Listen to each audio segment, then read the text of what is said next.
Bigyan ko kayo ng idea mga paps kung magpapalit kayo ng size ng gulong. Like for example, magpapalapad kayo ng gulong. Pag nagpalapad kayo ng gulong, ang mangyayari dyan, pwedeng lumakas sa fuel consumption yung inyong sasakyan dahil malaki yung kanyang rolling resistance.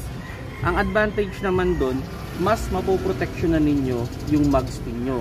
Actually, yun naman yung disadvantage pag pinanipis ninyo yung gulong ninyo.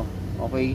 Ang mangyayari dyan, ang unang tatama pag sakaling sa mga gutter is yung inyong mags. Yan. Now, kung gusto nyo namang magpataas ng gulong, ang mangyayari naman dyan, gaganda yung comfort ng inyong sasakyan. Pero, magdi-decrease yung handling. Now, kung gusto mo naman mag-increase yung handling, magpapanipis ka ng gulong. Yun nga lang, hindi na siya ganun kakomportable.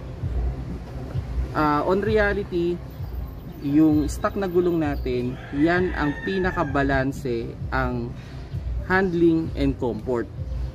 Pero kung gusto mong baguhin, nasa sa inyo na yan kung ano yung mas trip ninyong gawin sa inyong sasakyan.